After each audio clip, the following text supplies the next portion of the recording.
Welcome back to the April edition of the United Soccer Coaches Podcast.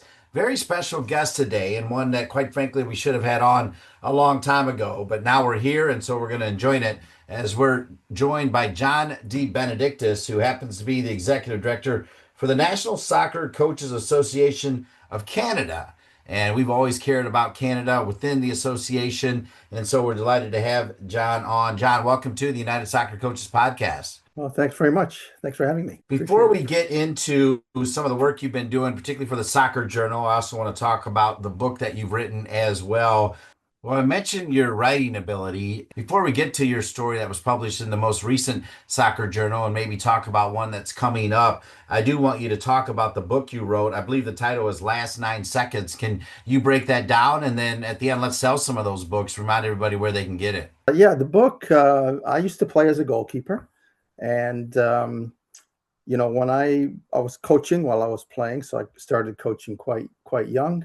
And I was surprised at the number of chances that players missed when they should have scored on little old me in this giant net, and they made dumb decisions.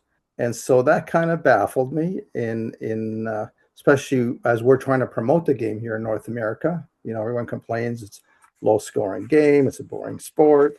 So I figured, there's got to be a better way to coach players quickly who have the skills, passing, shooting, heading, to make them make better decisions. So I studied perception, psychology, perception, worked with one of my professors at university, Dr. Ian Howard, who actually worked with NASA on perception and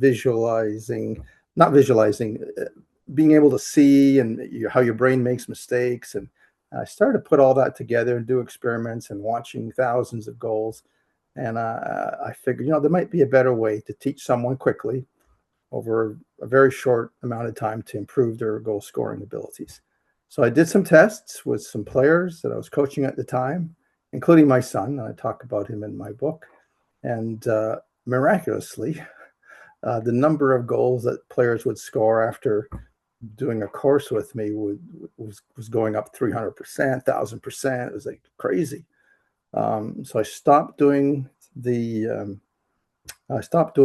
courses with players. I even spoke at the convention in Charlotte and Baltimore in 2005, I think it was 2006.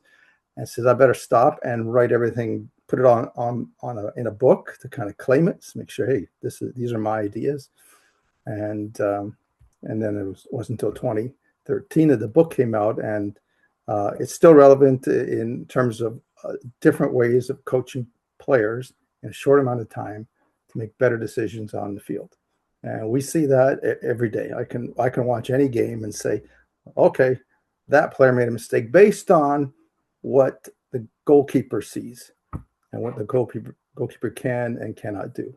Because I think people think goalies are magicians. They're actually illusionists, if anything. We're hearing the voice of John DeBenedictis, the Executive Director for the National Soccer Coaches Association of Canada, and he is now becoming a regular contributor to Soccer Journal, our favorite publication with United Soccer Coaches. Great interview. I want to thank all of our outstanding guests, Dave Simeone, Colin Schmidt, Marcelo Balboa, and Alex Adams, as well as John DeBenedictis. Have to thank Sarah Wilbur for her work behind the scenes, along with Allison Pronsky and our producer, Colin Thrash. For each and every one of them and all of you, I'm Dean Linke saying we'll see you in late May for another edition of the United Soccer Coaches Podcast.